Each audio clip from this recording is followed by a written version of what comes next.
طب انت شايفين ايه طيب؟ احنا نمثل الاول وبعد كده نرحب بالضيف اللي معانا. يا ابني لا يا عم، بس عايزين ده احنا النهارده عندنا محتوى ابن لذين. احنا بص احنا الشعب المصري. بشكل عام. بص احنا الاول ايه هنرحب بالناس والجمهور، وبعد كده نرحب باستاذ طارق استاذ استاذ طارق طارق الدولي. شكرا والله، يعني البرنامج منور بيكم انتوا الثلاثه، استاذ لؤي. يس احنا اللي المفروض نقول منور بيك انت. اصلا انت بتقول ايه؟ هو اكيد منور بيك. كابتن مدحت الدور ده في المحاضره، خلاص المحاضره خلصت. خلاص يبدا من تاني يعني. ماشي خلاص هنبدا يلا. دلوقتي احنا هنتكلم عن موضوع الموضوع مش اكتر تمام. عادي حرفيا يعني لازم نتكلم. انت حاجه يعني في حياتنا يعني. في بيك حياتك، انت شخصيا، في مواصلاتك، في بيتك. مترك، في المترو بتاعك، في المترو، في المواصلات، حياتك في المترو كلها. فاهم، في القاعة، في المحاضرة، في البيت، في الشارع، في انت الحارة. شخصيا بحبيبتك اللي سابتك، بحياتك اللي يا عم اتدمرت، ما تقلبش على المواجع، كله فاهم. ما تقلبش على ناس المواجع يعني. حبيبك اللي سابك برضه، عشان انا هاجم كله. هنتكلم على الشعب المصري. ماشي. يعني بص احنا بجد والله العظيم عندي مشكلة مع الشعب ده، مع ان انا واحد منهم فاهم. كل حاجة ليه رأي فيها يعني، وكل حاجة عكس ليها رأي معاكس ليها. يعني هو بيبين ان هو فاهم بس هو مش هو فاهم. فاهم في كل حاجه. بس هو مش فاهم. هو مش فاهم. مين استنى لك بس أنا الشغل مش قبل فاهم. مني؟ واقول لك على حاجه من الصراحه على المكان، واقول لك فين. تفتكر اللي هو عارف لا لا كل اقول لك حاجة؟ يا في اخر جدعان، الشارع ده اسال حد بقى ادلك، مش هقول لك ما اعرفش، مش الكلام ده. ازاي تقول ما اعرفش؟ مفيش مصري ما يعرفش. انت عاوزني ابقى انا عبيط؟ انت تعرفش مثلا ايه ده؟ ولا مثلا حد مثلا يبقى بيقول لك مثلا فاهم، يسالك مثلا انت في محاضره ولا يسالك في حاجه فاهم، فيفضل يحول لك كتير قوي قوي، يقول لك اسال الدكتور. طب ما من الاول يعني فاهم، او في الامتحان مثلا يغش. هو انت جبتها منين؟ اللي هو مش وقتك. جبتها ازاي؟ اه مش وقته. عشان بقول لك الكلام حاضر يا نور. شعب بص الرجالة. دلوقتي احنا هنتكلم عن اكبر مصيبه بيعملها الشعب المصري، اكبر الزواج المصري. الانسان عموما مش المصري. لا بس المصري بالتحديد، الزواج المصري. يا ابني في اكتر حاجه بتستفزني في دعوه الفرح، إيه؟ مثلا استاذ محمد والانسه يعني هو بيغير على اسمها. لحظه واحده يقول لك ايه، ابو العروسه أو ابو مياده. دي حاجه تانية بقى، يعني مثلا يقول الانسه ويجي يعمل فرح يخليها ترقص قدام الناس عادي. يعني انت لا، بتغير على العروسة اسمها ما عادش كده. ومش بتغير على مرتي يا جدع. مرتي. تلاقي العروسه مثلا لسه بطرحه في البيت ولا حاجه، وفستان قصير وبتاع، بس هي بس اوريدي كاتب الانسه هو الحمد لله حاسس عارف شهامه اسمها. لا هو حاطط قلب على وشها. المهم نزلها بقى وشايل القلب، حتى على وشه هو. لا مش نظريه، هي حاطه قلب على وشها وسايبه كل حاجه. طبعا يعني استنى، نبدا من اول الجوازه خالص ده بقى. كان من حاجة اول تانية. البدايه خالص. هجيب من قبل البدايه. هنجيب الجريمه من اولها، من اول نشأتها. مثلا واحد راح يتقدم. يا عم لا ده في بقى لا اسمع بس، في قبل كده اسمع لا بس. احنا سيبك من قبل كده، ده راح بلا بلا بلا وهبل في الجامعه. جو حرام مالناش دعوه بيه. ماشي. هنبدا بقى واحد راح يتقدم بجد. مثلا المفارقه المفروض تروح تقابل عمك بالجلابيه مثلا وهو قاعد في بيته، انت جاي رخم جاي تقتحم بيته. قصدك عم انا راح اتقدم. ماشي ما تتكلمش في الحاجات دي تاني. حاضر. تمام. صغير. هتقوم داخل مثلا تقول له مساء الخير يا عم مش عارف اعمل ايه، بتتكلم يقول لك احنا كنا لنا مرينا باللحظه دي. وبعد كده مثلا يقول لك ايه، احنا مش عايزين منك كل حاجه، احنا مش عايزين منك حاجه، احنا عايزين منك كل حاجه. احنا بنشتري راجل وبفلوس كتير. على مهر مش عارف كام، على شبكه 100,000 شقه في وبتاع. المريخ فدانين ذهب. بس فاهم احنا من ساعات بنتي، من ساعات بنتي طب الفلوس، فاحنا هنتكلم في الفلوس. بص احنا مش هنتكلم في الفلوس، بس طالما سعادة بنتي فعلا زي ما بنتك ماديه. والله. لا يقول لك ايه، احنا بنشتري راجل بفلوس. مش راجل، احنا بنشتري راجل بفلوس كتير. جدا. هو ايه يا عم في ايه يعني؟ مثلا بقى نتكلم مثلا ايه، يقول مثلا احنا خلاص اتكلمنا في الجريمه من اولها، نتكلم بقى فيما بعد حماتك او لا حماتها هي اللي هي امك انت يعني فاهم. تعمل لك ازاي؟ انا عاوز الحيطه صفرا. طب ليه؟ شبه لون العروسه. هو ايه اللي هو في اوليه؟ هتلعب استغمايه. هو في حاجه، هو في تلاقي النقاش مثلا بقى تخش بقى على تجهيزات الشقه، تلاقي الموضوع ايه بقى يعني، الموضوع في علبه جاتوه الاول ودبله ومحبس. انت عارف المشكله في ايه بقى؟ اللي هي مش عايزه تكون اقل من قريبتها. وانا اصلا مش متجوزها. انت بتجوز قريبتها يعني ليه؟ بتجوز قريبتها وخلاص، انت لا عرفنا بيها ما يعني. فيش عندها قريبتها اصلا، مفيش قريبتها مش موجوده او مش متجوزه اصلا. تخش مثلا على حماتك وتقول لها وانت اخت العروسه، تلاقي المهر نازل لتحت بقى.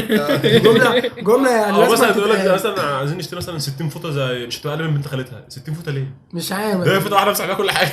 مش 60 فوطه ايه، بعمل حمام. بس حرام مره في الاسبوع اصلا. طبعا عارف انا ماليش دعوه بكده. طبعا الفل يعني ممكن نشتري 7 فوط كل يوم فوطه 14 بقى 7 عليها 7 عليها. مثلا لكن اشتري 60 هتدفع ارقام فلكيه 60 فوطه 60 ملاية 30 فكره ملاية. بتستخدمها لا في وانا إيه؟ سمعت حد يقول 60 ملاية ليه يا عم؟ ليه يا عم تبقى الاراضي بالظبط يعني انا عندي فلوس مش هبلع يا عم. سراير سجن والله سراير سجن. عارف اللي هو لازم تعمل مثلا بقى عقد. تبتدي تجهز في تجهيزات الشقه، تلاقي الموضوع واسع منك بقى ايه، ولا علبتين جدول ولا دبلتين، لا تلاقي نفسك بتدفع ارقام وتقول لك على الثلاجه اللي هي تتفتح 100,000 بالليل. جنيه. ام 4 بيبان دي، مش فاهم عارف اللي هو الباب الباب يدخلنا انا اوبتيموس وانت. برايم. تلاقي مثلا الصنايعي يعمل لك ازاي مين الحيوان اللي كان شغال قبل مني هنا؟ ده كلام مصري وانت اكيد. يا اسطى، ما هو انت الحيوان اللي كنت ما انت شايفه. الحيوان اللي كنت شغال هنا، بس انت بقالك اسبوع ما جيتش. دلوقتي بقى هنخش على الليله الكبيره، الفرح، الجريمه الكبيره بجد، النبطشيه والعريس والعروسه والنقطه. وتلاقي بقى قرايبك اللي انت ما قابلتهمش من 30 40 سنه جايين، وتلاقي في واحد احلى من العروسه تيجي تسلم عليه، تلاقي كلهم احلى من العروسه. تلاقي بقى النبطش ماسك الميكروفون بقى، تحب اسم الجمهور، تحب اسم البوفيه، تحب اسم الدي جي، تحب اسم العروسه. حاج ابراهيم الفلاسفه. تخيل اول عريس انا اصلا حاول العريس يجي على جنب. هموت وابوظ لك الفرح ده، انا هموت وابوظ لك الفرح اللي ده. هو طب انا مالي بكل ده يا صحاب عم. العريس يجي على جنب، صحاب العروسه يجي على جنب، اللي بيحبوا العروسه يجي على جنب، مش عارف انا لهم ممر الشرف يقول اللي يحب العروس يرفع ايده لفوق. اللي يتكلم عليها. تلاقي مثلا بقى ناس قاعدين بقى كده، بص مش كده تلاقي الناس كلها رافعه ايدها. هكلمك بقى. والخروف اللي واقف جنبها. مين دول؟ اخوتي في الرضاعه. بص هنتكلم بقى على، هتلاقي كام واحده كده في الفرح قاعدين لابسين جلابيب سودا ولابسين طرح كده يا اسطى. عواجيز الفرح دول يا اسطى بقى بيتكلموا عليك كلام انت لو سمعته حرفيا هيجي يعني تتحطم نفسيا. ايه ده؟ العروسه عندها شنب ليه؟ ايه ده؟ مناخيره كبير انا عارف ايه. ياخد كل مسلمين في الاوضه. انت بتقول ايه؟ يا عم انت بتقول ايه يا عم؟ دي لابسه ابيض وهي سودا بنت السود. يعملوا كده والله. اللي هم جايبين لي ده جدع. طب استنى يا شباب، في سؤال مهم في الفرح. لما العريس والعروسه بيقولوا ايه؟ هم بيرقصوا سلو. لما تكبر اقول لك، لما انا كبرت اهو. في صباحيه اقول لك. لما ايه العريس والعروسه بيقولوا ايه وهم بيرقصوا سلو؟ هم هتلاقيهم اصلا هم بيتكلموا مش سامعين بعض، بس ايه كل واحد استنى. بيهز راسه. تعال اقول لك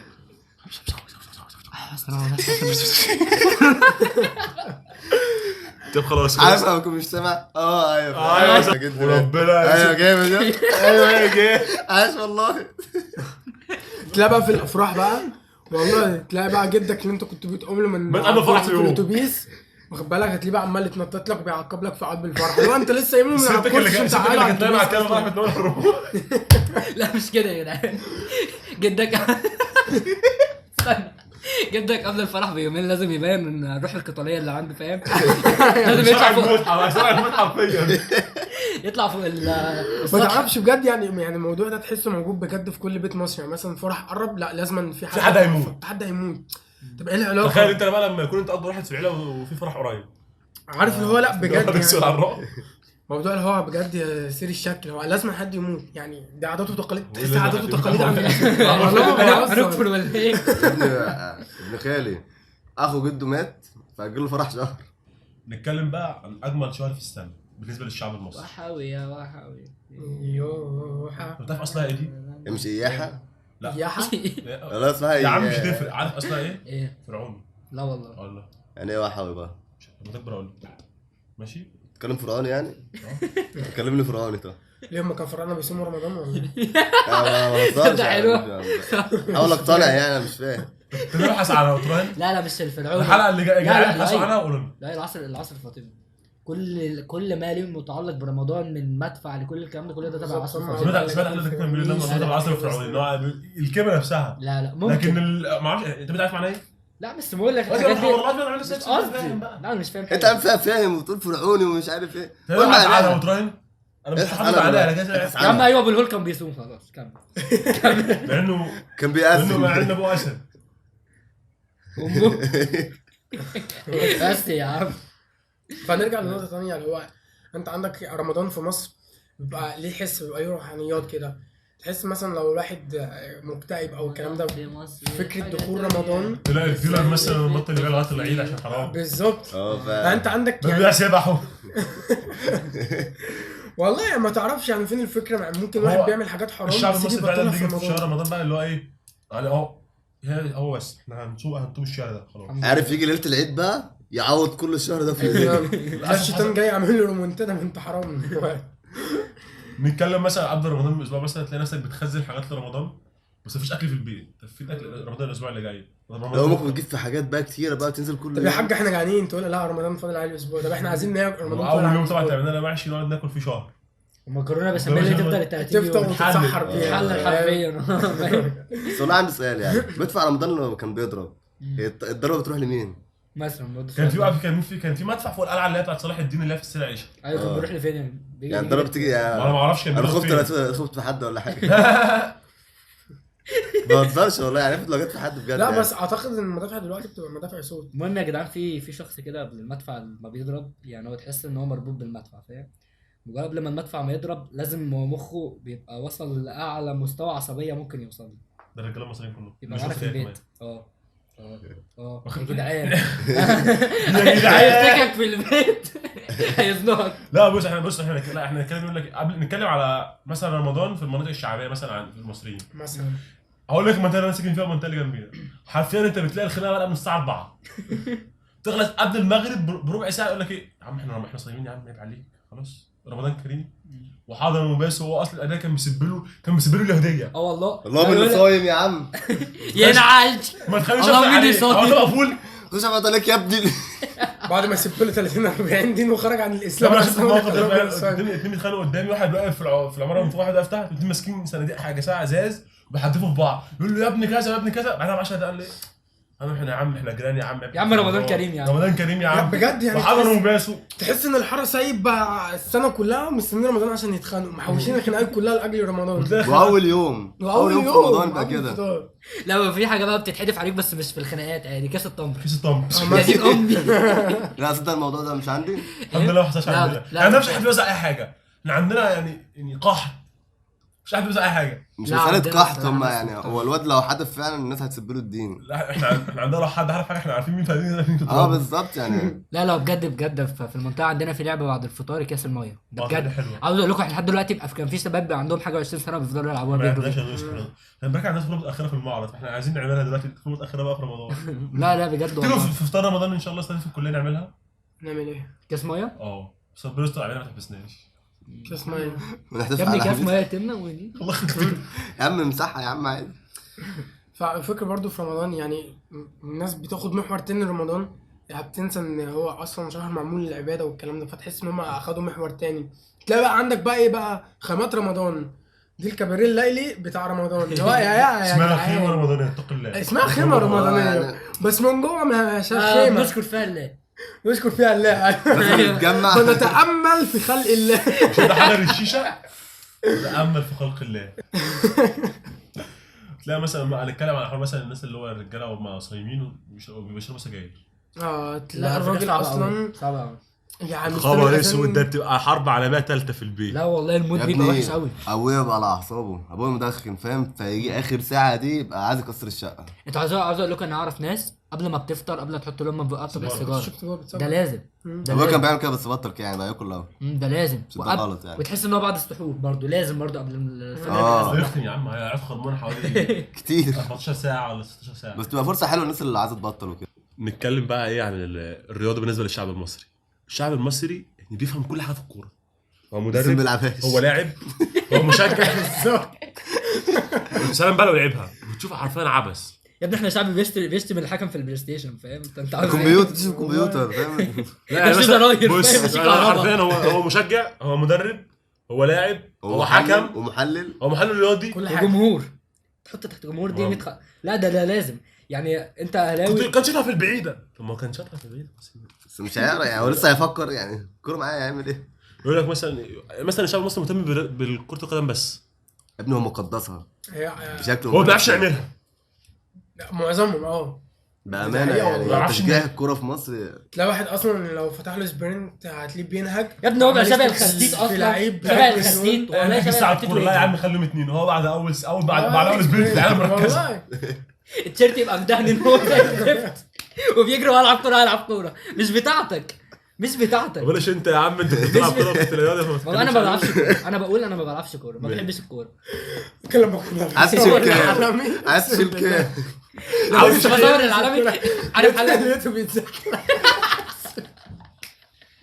مش انت بتاع اسم الفريق بتاعك اصل اصلا. انتوا بتجروا بتلعبوا، انا بلعب بجري وبصور لا لازم بقى اظبط الكادر.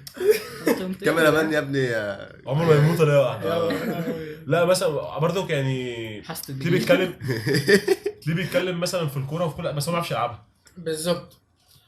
احنا اخر مره خدنا بطوله باسم مصر. ما انت عندك برضه كان امتى؟ يعني نفس فكره برضه 2010. الام المصريه تلاقي فاتحه قناه الطبخ بال 24 ساعه، تلاقي في الاخر ماشي يا طنطا هو اللي بيتكلم، فانا ماليش دعوه. أنا مش عارف. من اكل على فكره يا طنط كانت تسلم ايدك على الاكل. من اكل اسبوع يا طنط. نفس الفكره برضه مع الراجل المصري، تلاقيه مثلا بيتفرج على كره اوروبيه، تلاقيه بيتفرج على كل حاجه. طب بس في حاجه هتلاقيه مثلا يعني هو كرشه هقول مدلدل لك على عمال حاجة- يشتم في لاعب ب 100 هقول مليون. لك على حاجه مثلا. انت الو. هقول لك على حاجه مثلا في الكوره. تمام، الراجل مثلا وهو بيتفرج على الماتش مثلا فريق بيحبه، تمام، لو جبت له اي حاجه ياكلها، دي كلمه سر عشان تبقى واخده بالك اللي كنت بكلمك الصبح. اي حاجه وهو مثلا قاعد بيتفرج على الماتش يبتدي ياكلها، هياكلها. عارفه لو جبت له يعني مثلا طبق شوربه مثلا مليان ملح، يقول لك ايه الحلاوه دي.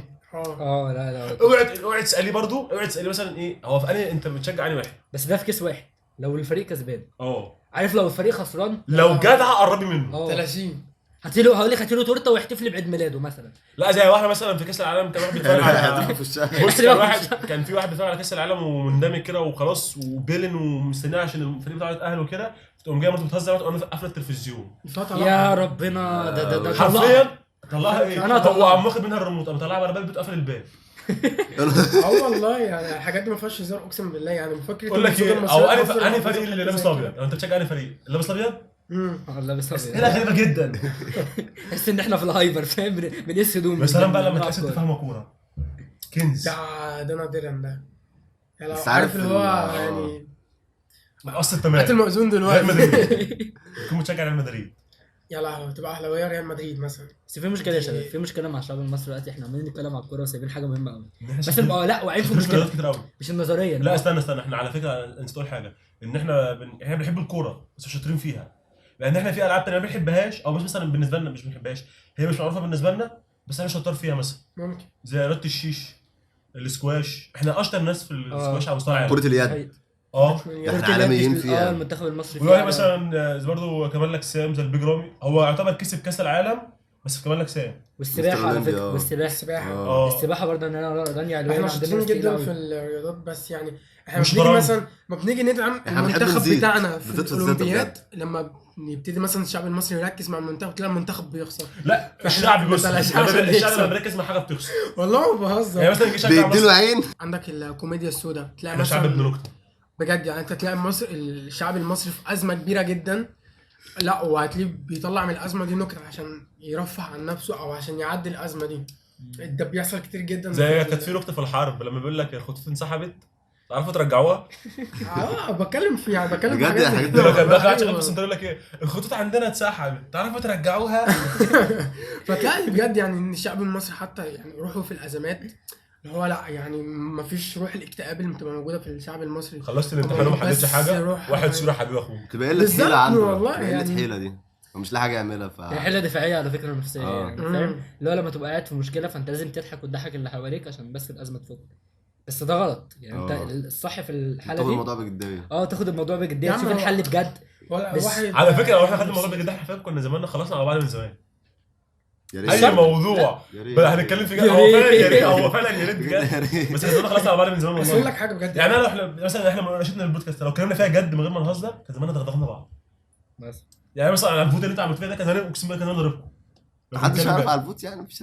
بس انا بعرفك عشان بس ان الموضوع بلاش تتكلم بره الكواليس دي. في كواليس كوابيس. نتكلم مثلا ايه برضك الشعب المصري بيحب يربط الكوميديا شويه مثلا بالاكل او اي مثلا بيكتئب بياكل. اكتر شعب يفن في الاكل. فرحان بياكل، زعلان بياكل، متعصب مرتبط بياكل. عرفت ثباته أيوة. بتاع عزا هيروح ياكل وضيمه قاعد فاضي كده تيجي ياكل. فرح لازم ياكل. ممكن يروح فرح عشان ياكل. مش مهم العريس مين ولا. عشان انت ما بتعملهاش. يا ابني انا مصري يعني. على فكره كان في نظريه كان عاملها ارسطو عن الموضوع ده، يعني انت عندك الناس اللي هي عايشه على السواحل او الناس درجه الحراره بتبقى اعلى، تلاقي عندهم الرفاهيه بتبقى اكتر مثلا من الاوروبيين. الاوروبيين هتلاقيهم حياتهم جديه بلديين. اكتر. دي حياتهم بارده، مش بارده يعني انت ولا عندك رخم. الافارقه هتكون مثلا دمهم خفيف، الخلايجه بالذات، الخلايجه مشهورين جدا في الفيس عايز اقول لك انا مضيع النت على المقالب اللي بيعملوها في بعض بالظبط. الحاجات اللي بيعملوها فدي في بعض. النظريه كان بيقولها لما رمى على الاسد، لما عارف لما يحطوا بطه في بقه مثلا ويسحب الحيط ويعملوا انا مضيع النت على الحاجات دي والله. والله بجد. ده اللي بتكلم، دي النظريه كان قالها ارسطو. يعني انت مع ارتفاع درجات الحراره بتلاقي الشعب ايه في رفاهيه اكتر. ما لو مثلا ان الجو هتلاقي برد مثلا زي اوروبا، فهتلاقي مع حياتهم العمليه بتبقى اكتر. احنا في الشتاء بنبقى جد احنا في الشتاء بقى نايمين يا اسطى. مش انا عايزين الدنيا نخرج. برد والدنيا برد. احنا هنا في الدنيا دور ابتلاء، فالواحد الشعب المصري بيحب بقى يرفع عن نفسه. بس انت بيرفع عن نفسه برضه عن طريق الاكل مثلا. مستعلى. هقول لك مثلا على اختراع مثلا المصري عمله في الاكل، ماشي؟ الطرب. تعرف تقول لي الاختراع ده عباره عن ايه؟ انا اقول لك اقول لك انا بص، هو حد بني ادم تافه لا حته دهن. لا هو مش تافه، بص هو جاب حته لحمه فرمها. تمام. كفته، بيعمل كفته عادي. لا هو اكتفى. لا هنحط عليها شويه توابل ومش عارف كام حاجه كده، ونحطها في منديل. نحطها في منديل. المنديل ده اللي هو ايه بقى؟ العمليات الدقيقه للحيوان.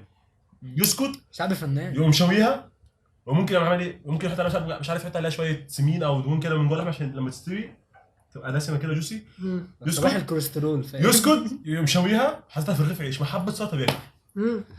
حرفيا الكوليسترول بيبكي الكشري مثلا. الكشري انت عندك فيه جميع لا انواع انت المكونات. بتتكلم على الاكل رقم واحد، ما تتكلمش عليه. عندك ما بحط تغلطش. المكونات: رز، شعريه، عدس بجبه، وعدس اصفر. شباب بمناسبه الكباب انا معايا مشكله ان لما مثلا يجيب لك كفته ولا فراخ ويحطها على خضره، هي الخضره دي ايه فايدتها؟ سحب بتشد الدهون. احنا بناكلها. احنا بناكلها. ما عبط كده. زي واحد مثلا يجيب اللحمه، او مثلا تجيب مثلا كوارع مثلا وتقوم غاليها مثلا في الشوربه، وتقوم شارب الشوربه. تتغليها عشان البكتيريا، تقوم شارب الشوربه. لا ده يا ابني حتى افتكاسنا في الحلويات. عجبا لكم ايها إزاي؟ المسلمين. عندك بلبن يا عم، يا لهوي. ابسط واحد فيهم. عندك الخروف. لا عليه. حاجات اللي هو بقول لك على حاجه. تخش تطلب رز بلبن طب اقول لك عادي. انا والله شفت اكله في السعوديه برضه، يعني حسيت ان هي اختراع مصري، اكيد مش سعودي، اكيد مش حد سعودي ولا اللي عاملها. هي اسمها العريكه تقريبا. ده عباره عن ايه؟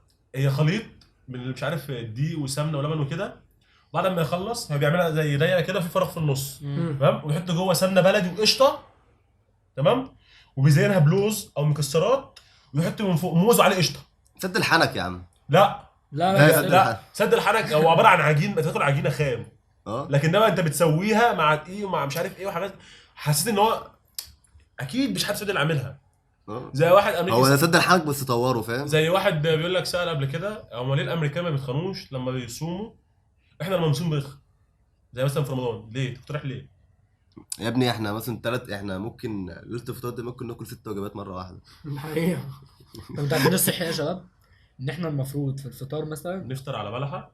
بالظبط زي النبي عليه الصلاه والسلام طبعا.